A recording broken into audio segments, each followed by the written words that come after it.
but Okay, but sorry, I I'm trying to.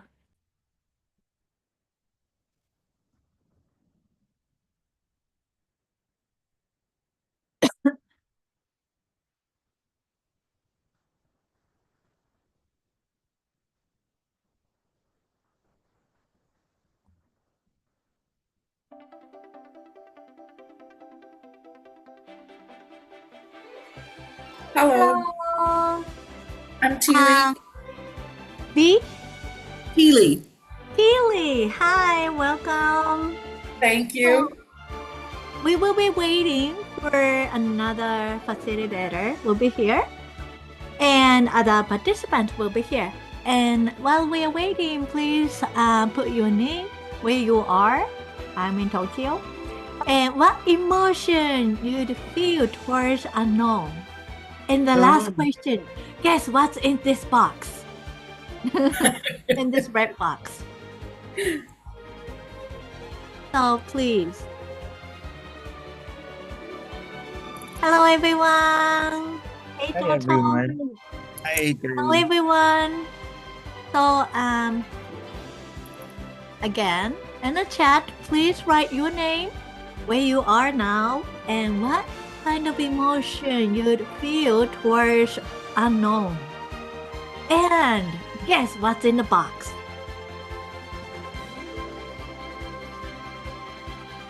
Yeah,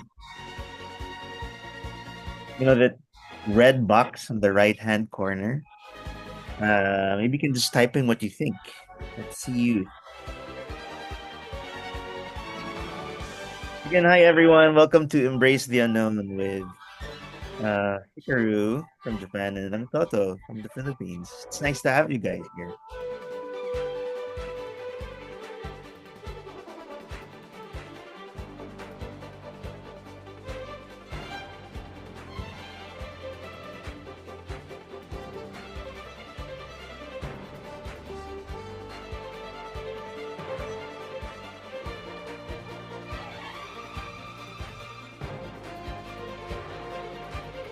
And maybe you can guess what kind of music it's on now.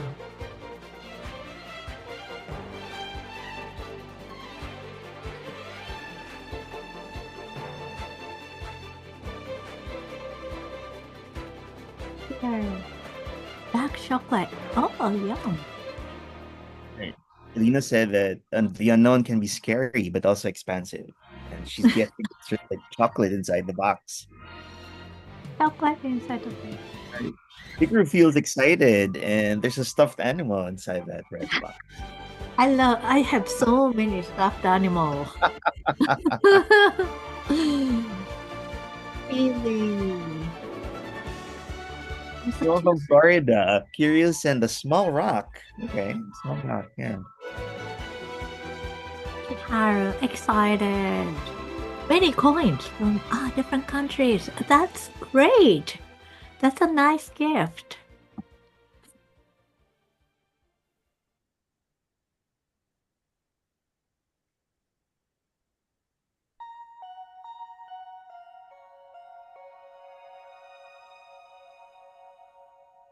Okay, maybe we waited enough. So shall we start? Sure. Okay. So I can just so this session is unknowability. So but anyways, let us introduce ourselves first. So my name is Hikaru here. My name is Hikaru here. I live in Tokyo. I'm a professor, performer,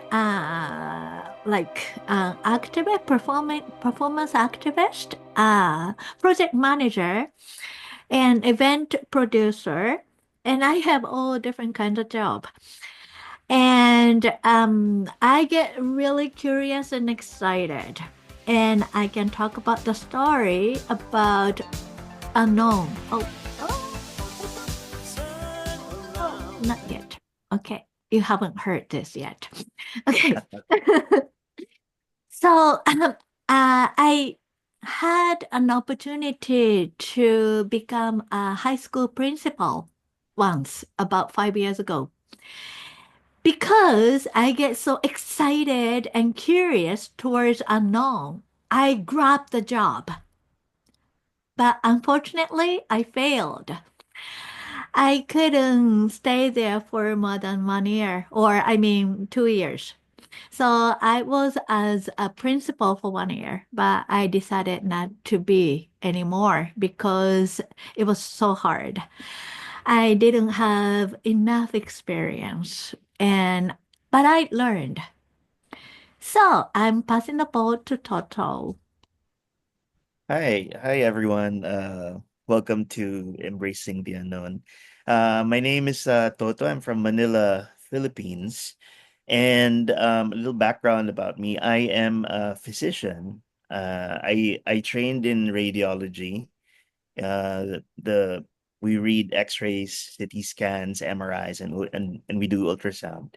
And I'm friends with Hikaru because of the Applied Improvisation Network. And um, my story is like I embarked probably on the greatest unknown in my life, which is medicine. And prior to that, it's like I was just watching TV shows and hearing stories about what medicine would be like. But little did I know that I was actually venturing into something that was totally unknown to me and totally something different.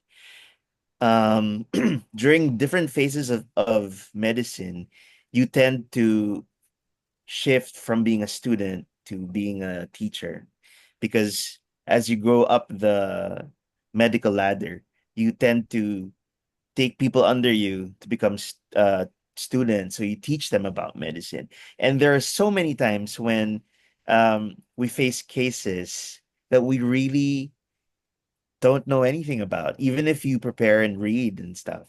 So I found myself in multiple times like facing things that I don't know or that's beyond my knowledge. But in medicine, people expect you to know. You know, the patients expect that you have trained well, and even your consultants or the people who's training you kind of expect you to know almost everything. So that's the type of environment that I grew up in and actually trained in. So that's why it this is one thing that is really resonates with me is really facing things that are uncertain or unknown in life. And that is what we continuously do, even as doctors or even as educators. We face every day not knowing a lot of things about in life. And that mindset really is, I am curious about that. So, Thank you, yes. Toto. And we want to hear your story. But before we go on, I want to share a little bit about the reason why we decided to talk about and to craft a play shop on uncertainty or unknown. So, as I said, uncertainty. So last year at the Playtteligence, Gwen and I have started to craft a play shop called Embracing Uncertainty. And the reason why we decided to do that was because we meet students every day and the young people, young kids. And for those young people, young kids are scared and feared about the future, what's going to be happening. And in Japan, the suicidal ratio is really high for the high young people as well. And we thought we want to give them a hope. You know, you don't really have to scare about the future. But we continue the discussion. And then we came to the point that the reason why we are so scared of uncertain is because we cannot know what's going to be happening in the future. So we came to the point that, okay, maybe we can just find out what is unknown and what is unknowability. And then we came to this to craft this playshop with Toto. So Gwen, Toto, and me, three of us got together almost every 3 days to, craft this playshop. And we haven't come to the conclusion yet. That's why I want to invite everyone to come together to discuss, not only for today, but also for the future. What is unknown and how can we develop and cultivate the unknowability? So, Toto, Gwen wanted to share us the what. So, can you share this? Sure. Thanks, Hikaru. Yeah, I put So, it in.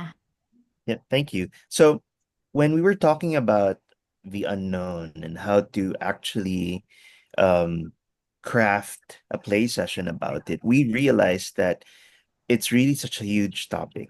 And as much as possible, we wanted to encapsulate like a play shop that can encompass the whole concept of it.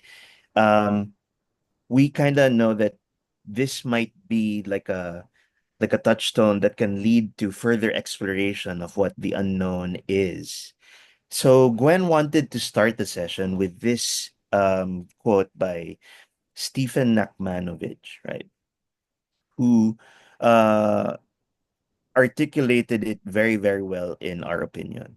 So if I can share it with you guys. So pieces of art can be built, incredible things can be built from conflict. They can be built on uncertainty. They can be built on fear. That's the great thing about this kind of work. It doesn't have to be it doesn't have to be known.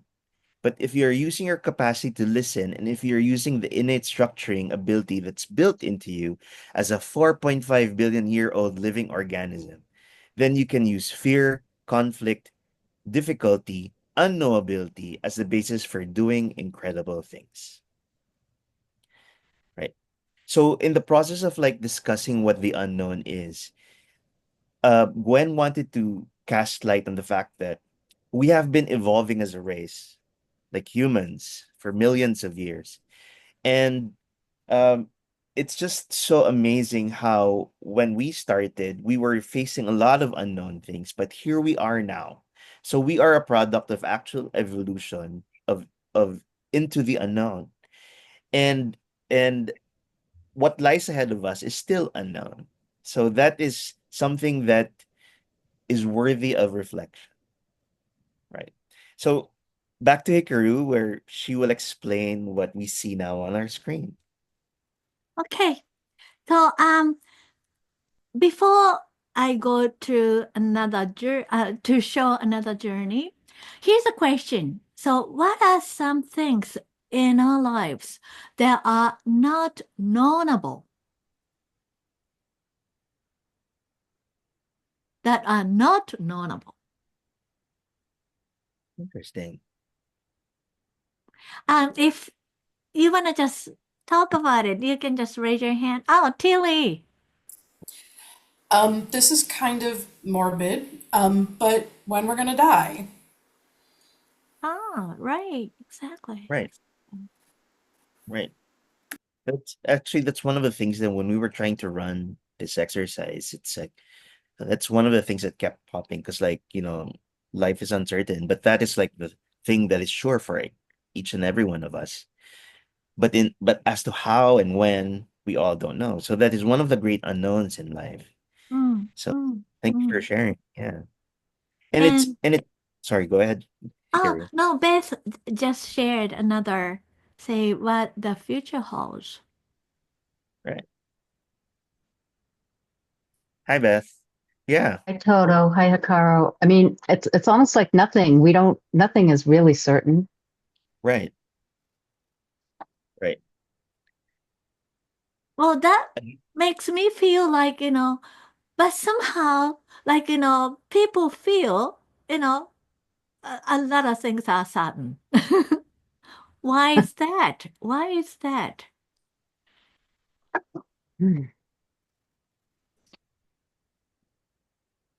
Like in Japan, Like when you get in, when you get a job, when you get into the company, you work for 30, 40 years, without worrying about anything, you know, without worrying about, oh, my company is gonna,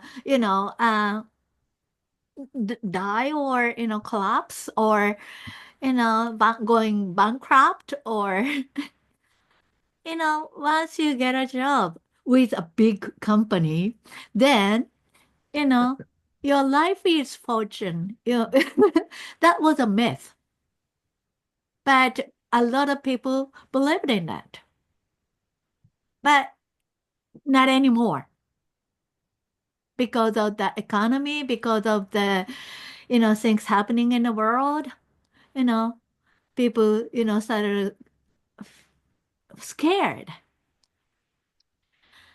But then, let me share the slide again.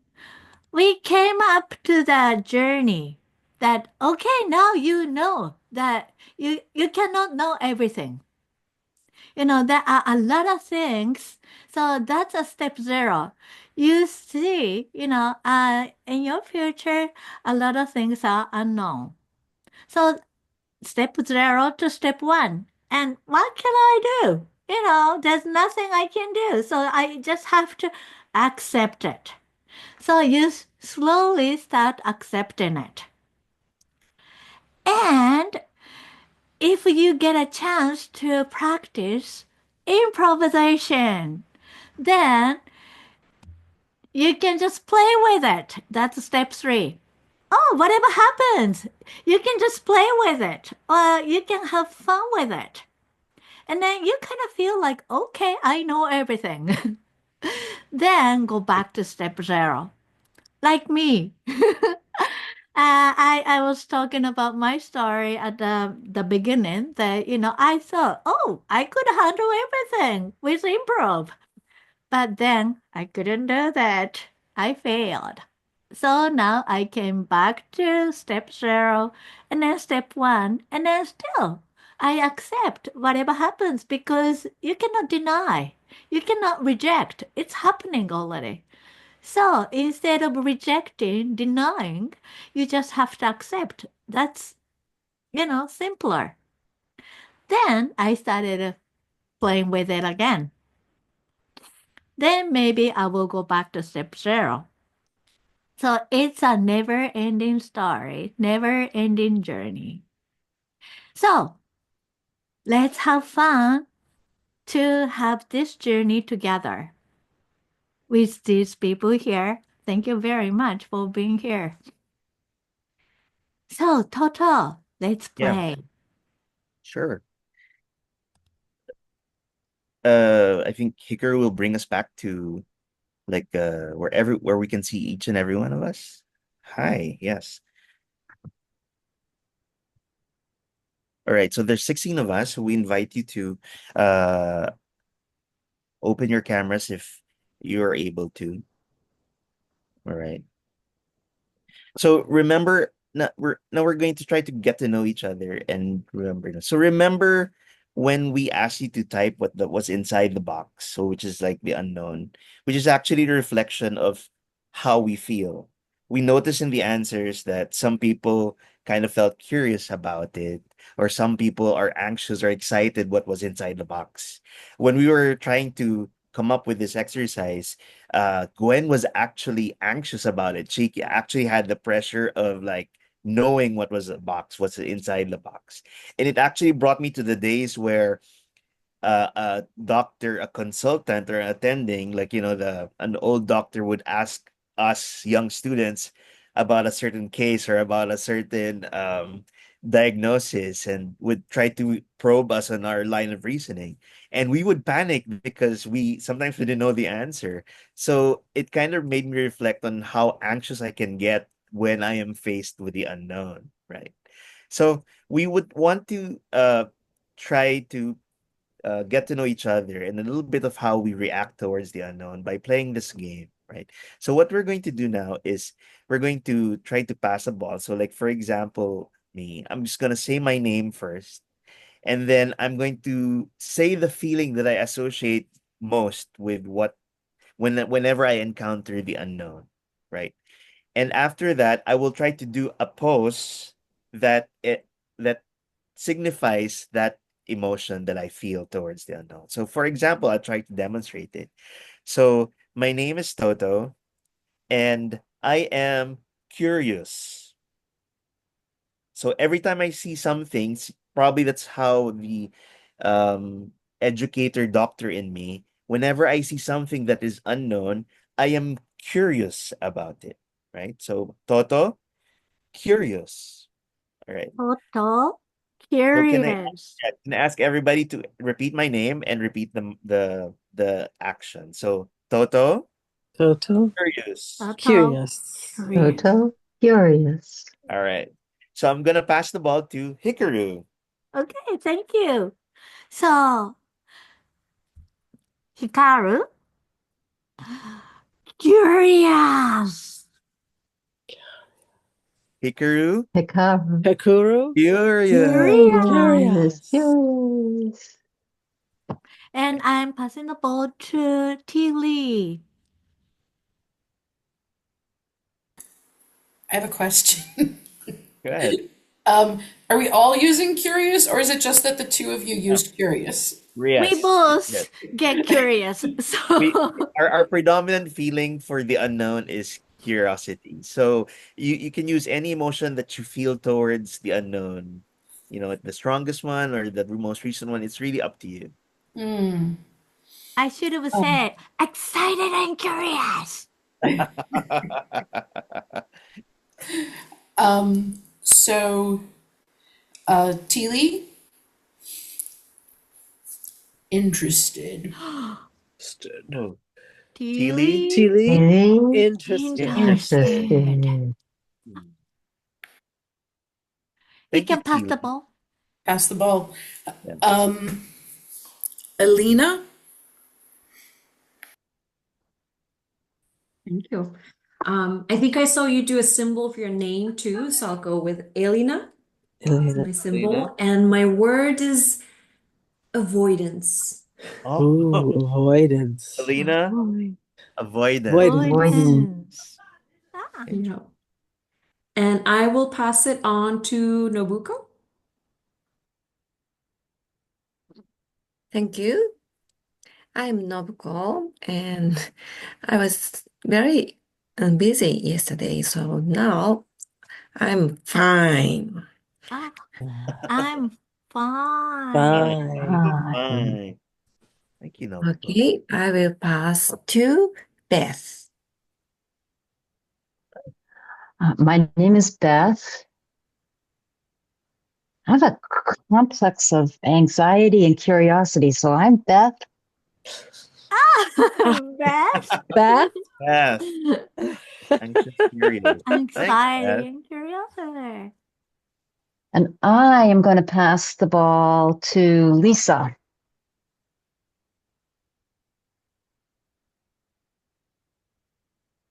Hey, I'm Lisa, and with the unknown, I feel um really drawn. Oh, Strong. Drawn. Lisa Lisa Tron. Strong. Interesting. Thank you. Thank you, Lisa. Do you want to pass it on to the next person? Yes, I will pass it to Simone. Hi, Simone. Simone was also curious, so my gesture will be curious. Ah, Simone. Simone, curious. curious. I'm Curious. Ah, curious. Curious. And I will pass to Chiharu. Thank you. Hello, I'm hi, Chiharu. Cheryl. I think I'm nervous but excited. Ah, nervous but Nervous but But excited. excited. excited. Thank you. I pass to eh, this this D this D. I'm Leslie. Leslie. Leslie. Leslie. Thank you, Chiaru. You're on Sorry, mute. you're on mute. Sorry. I'm Leslie, Leslie. and I'm Les- intrigued by. Intrigued. Intrigue. Intrigue. Leslie Yeah. Intrigue. Intrigued. Mm. Nice. Okay, and let's see. How about Sharon? I'm Sharon, and I am fearful. Ah, fearful. Fearful. Fearful. Thank you, Sharon. And I'm going to throw it to Cynthia. So, Hi everyone, I'm Cynthia and I get really tense. Yes. Cynthia, tense. And Ah, thank you.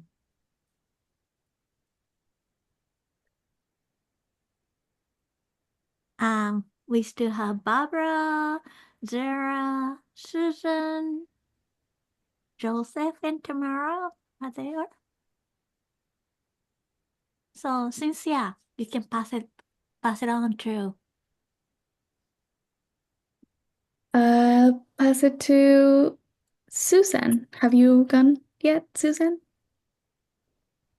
Yeah, but I don't know what I've got to do because I just joined. Yeah. You can just say your name and then like show your emotion with a gesture towards to unknown. So you right. are towards to unknown. Show your gesture. Okay. I'm Susan. I'm from Liverpool and based now in Argentina. And the unknown makes me feel really excited. I'm going into the unknown. And I don't know who to pass it on to because I don't know who's been. You can pass it to Zara. Zara. I'm Zara, and the unknown makes me feel excited. Excited. And I will pass it to Barbara. Hello. This is Barbara, as you know, because they just said my name. And the unknown has me feel two opposite things. I feel unsure and I feel absolutely certain because it's all going to work out even if I don't know how. So even while I'm feeling unsure, sure, absolutely certain. certain. Yeah. Wow, that's unknowability. Thank you, Barbara. Very interesting. Very interesting. So, and we have Tamara and Josephine. Are you there? And maybe they cannot come on to the camera. So let's go on. maybe we can just chat if if just feel free to chat. But everyone has done. Everyone has gone through it. There, Josephine. Yeah. Ah, Josephine. Hi. Yeah. Now, when I face the unknown, I feel excited, also feel curious, and some little bit of fright. Right. Thank you. Thank you. Thank you. Here's frightened. Thank you. All right. So everyone is gone, right, Hikaru? Sorry if I everyone just is wanted. gone. So thank you for that. Maybe before we go on, maybe we can do like a post. Choose your own post so we can see like the chaos of all the emotions of everybody. So if you can remember your post, let's try to display and freeze it for a few seconds. And Hikaru? I can take a group photo of that. Right. So choose, if you did a lot of actions, choose one that you think is memorable for you, and then let's make a post, and then Hikaru will take a photo, just a quick photo. Hold it in 3, 2, 1. Okay. Thank you. Thank you. Thank you. So thank you guys. It's very, very interesting. When we were talking about the unknown, we realized that even the three of us, Gwen, Hikaru, and I, we had different or varying approaches or emotional responses to the unknown, right? And it's very interesting to see some people have similar emotions, and other people have actually uh, one or two emotions associated with facing the uncertain, right? And I'd like to just point out to the interesting fact, like what Barbara did. She had like two seemingly opposite emotions, uh, like very curious about it, but at the same time, like scared or uncertain. So it's very interesting to see how people respond to the unknown. Yes. Hikaru, anything to add to that? Yeah, it is. I really thought, and also I wanted. Well, it was kind of complicated, like confusing, but I Yeah. chose curious as well because when we were talking about crafting this play shop, like Toto and me are kind of similar, so we choose the same emotion, curious. But then I found out Toto goes like curious, so he's really thinking. But then I go like curious.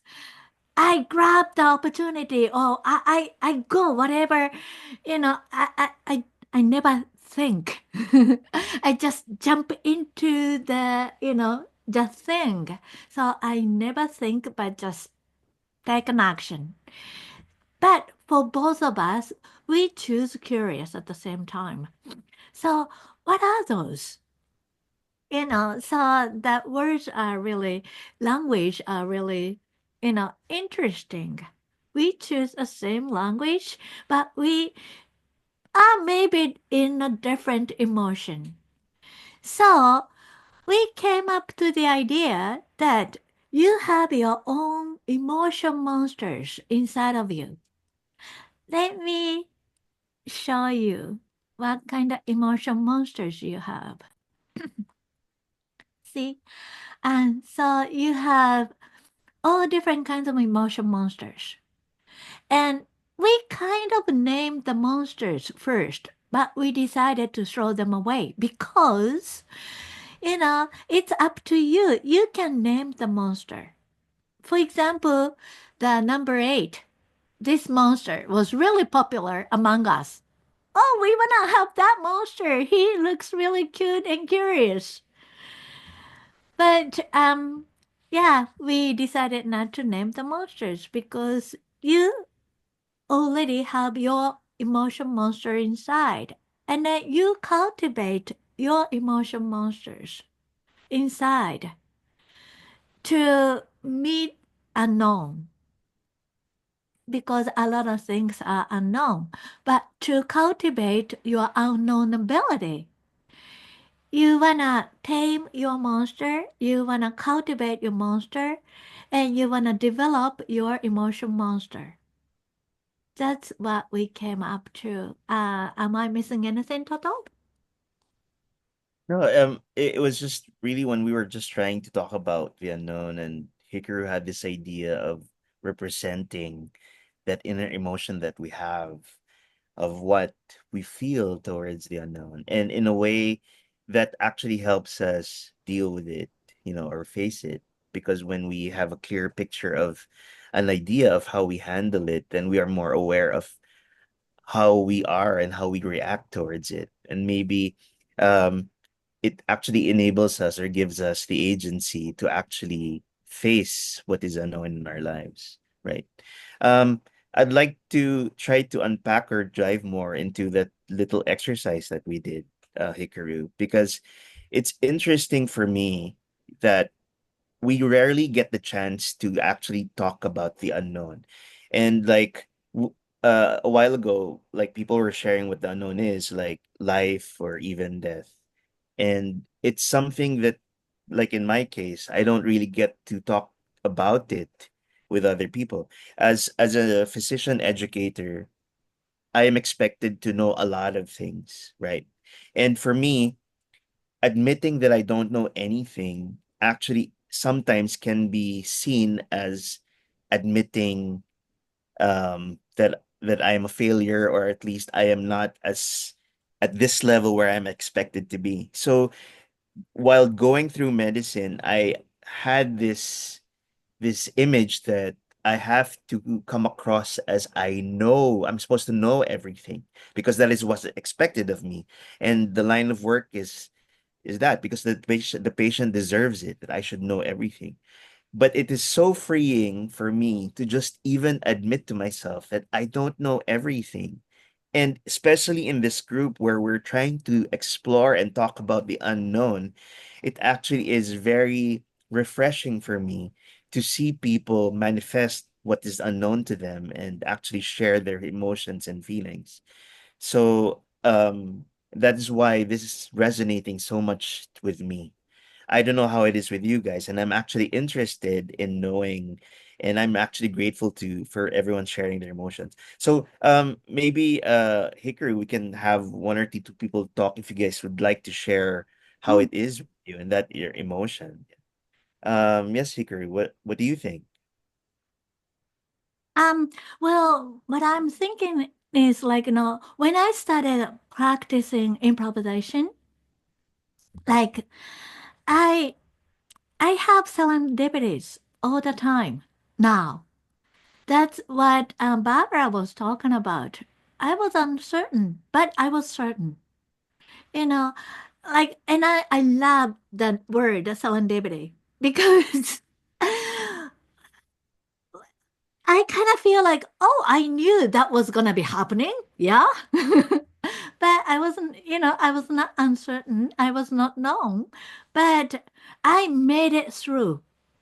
And like, I visualize everything in the future. I'm hoping that it's going to be happening. No war, no fighting. And then if you wish, you just try to take an action to it. So that's what I kind of feel like, that's one of those unknowability skills through improvisation. You're on a stage, whatever happens, then, the audience throws you a lot of different kinds of strange, offers, but you have to accept it. And then Right. you strengthen your skills of unknowability because if you are on a stage, if you're scared of, oh, what comes next, then you're not going to be able to perform. You get frozen. So, yeah, that improvisation really gave me an opportunity to grow myself, cultivate my unknowability. Thanks for that, Hikaru. And if I might add, like if we're talking about what improvisation or about improvisation, and I just like to relate it to our first exercise, that exercise of that emotion thing. Improv for me, I've been improvising for like a few years now, and what the one of the biggest gifts that improv has given me actually is this the gift of awareness, the self-awareness and of presence, right? So in terms of like unknown, what improv has taught me is to be aware of like first of all my internal environment, like how do I feel about it, right? Or what's my mindset towards one thing, which is in this case the unknown. And having now that I know, then I can move forward because I feel that being conscious of your internal milieu or environment actually helps you deal with and interact with our external environment, which is the unknown. So that is one powerful thing that improv has given me, which is the sense of presence and self-awareness. Right. Um, I, I'm sorry, but at this point, I just want to ask, like maybe, like I don't want Beth, a friend of mine. I've Mm. they're really nice seeing you, but I'd like to try to dive just for to give an example for people, like the emotion that you said about the unknown. I'd like to try to explore, like how does I mean, how you feel about it and how you go about it as an improviser, like what helps you deal with it and your emotion towards the unknown, Beth. Oh, yeah. Well, thank you, Toto. Good to see you too. And as a nurse, I can totally, align with or understand that pressure to know everything when you just can't.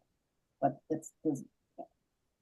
so for me, I mean, I've gotten so much from improv in terms of trusting myself and trusting others, and I think that has helped me to feel safer with the unknown. But it depends. I mean, everybody that had their expression, I could kind of relate to it.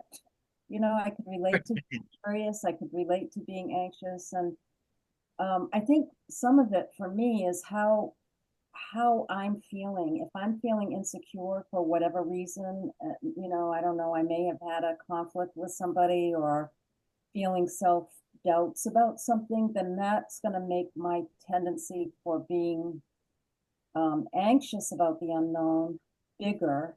Whereas if I'm feeling secure and solid, then I'm going to be less afraid of it.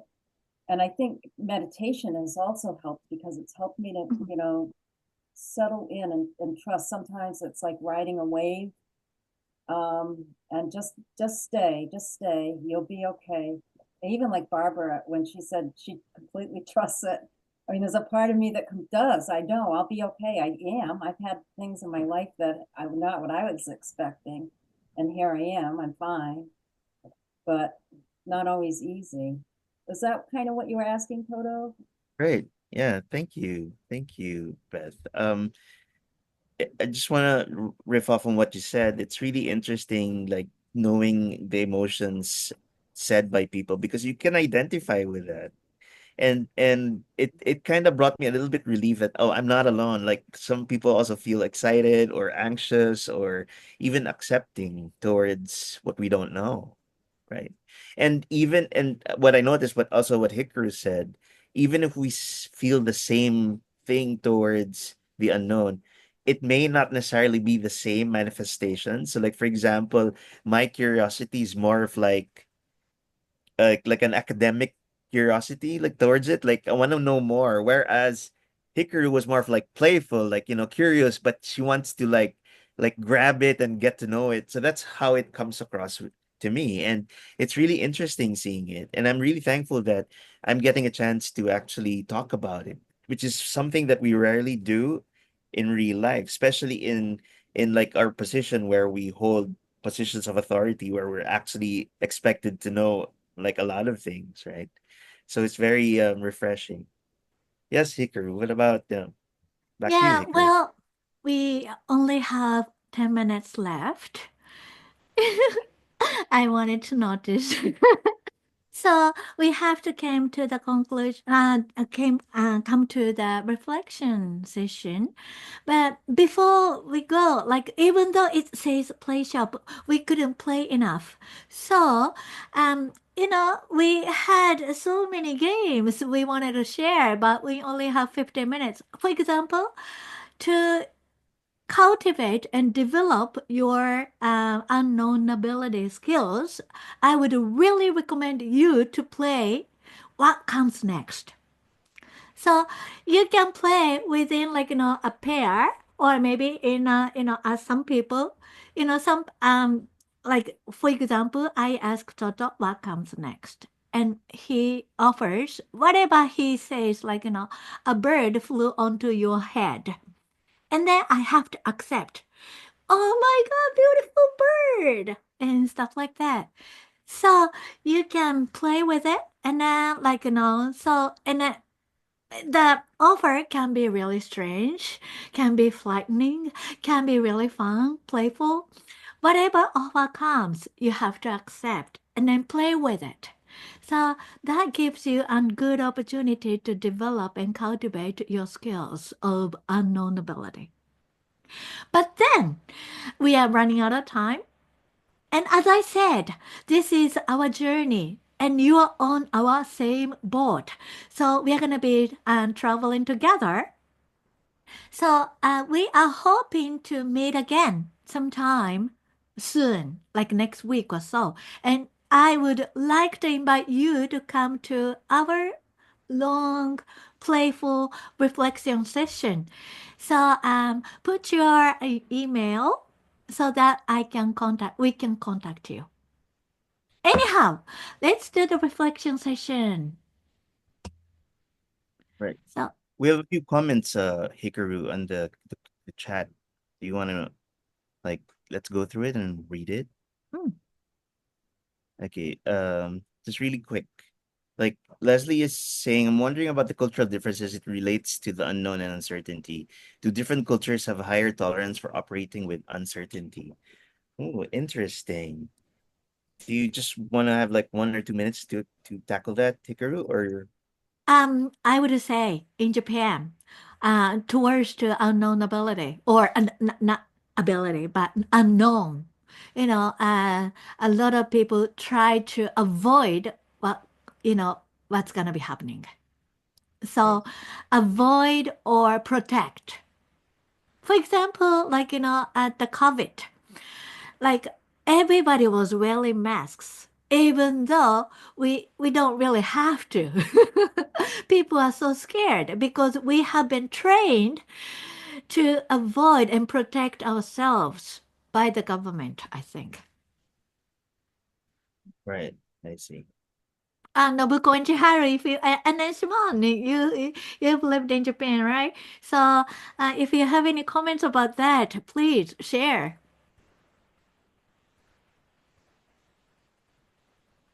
Yeah, I actually also taught culture and cultural differences, and it is really interesting, like the different dimensions of um, like how culture affects different aspects of us, including uncertainty, and also not just thinking in terms of nationality.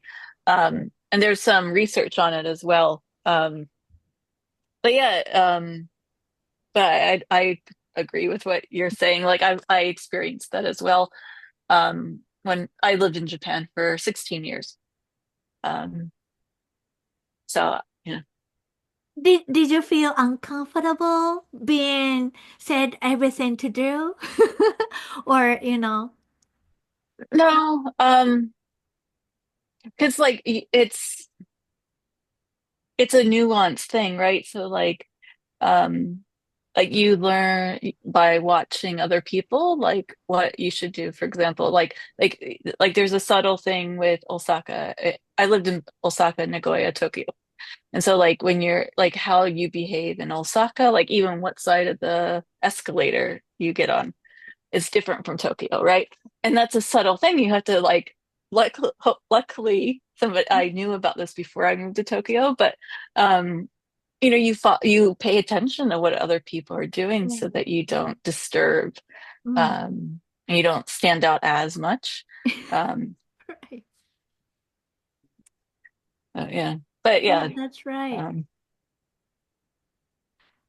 Yeah, in other words, Japanese people are so capable of following yeah, the. and sometimes it's really helpful. If I was lost, I figured like I would look where other people were going, right? Mm. Like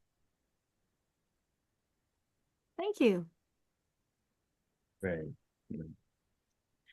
Ac- Thank you. Thanks for that, Simone. I do believe that a big part of how you brought up and like seeing the culture around you actually influences you and how do you actually face and deal with the unknown, right?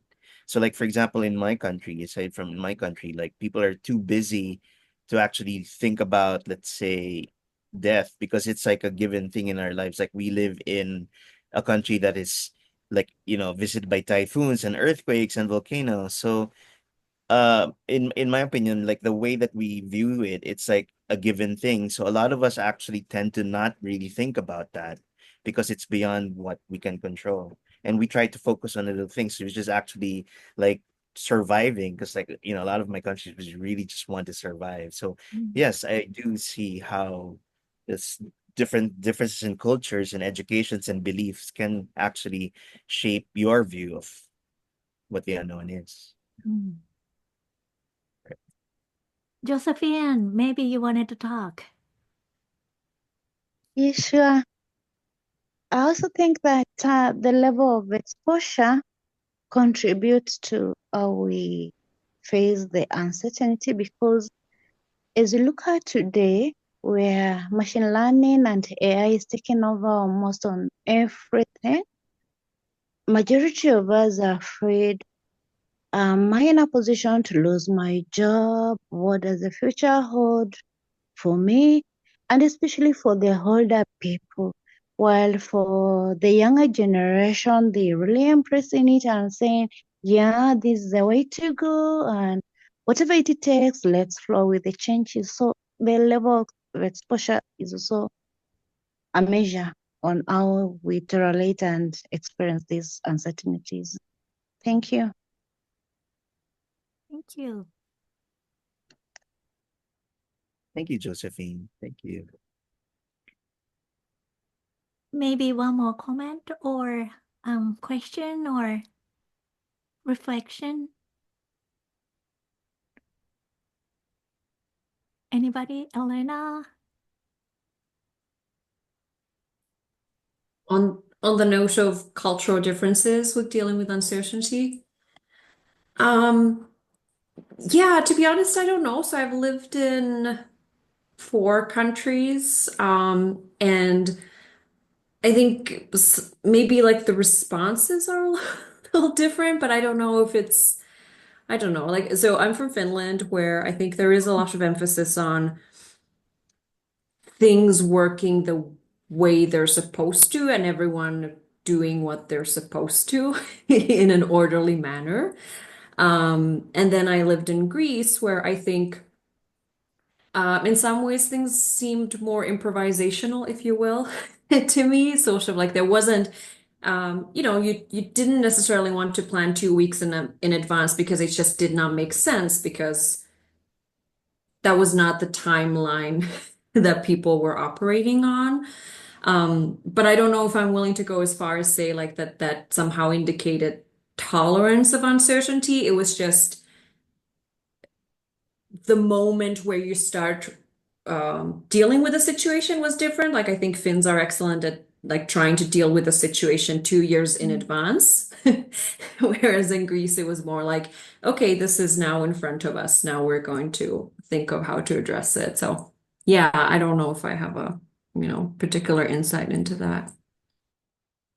So if I could say just really quickly something that this conversation is helpful, but one thing that I'm thinking about, I'm in the States, is that organic kind of work, there's not a lot of tolerance in the States for that type of process. It's right. I need to know what's going to happen. I need to know the plan. I need to have the agenda, and each moment, right, is structured.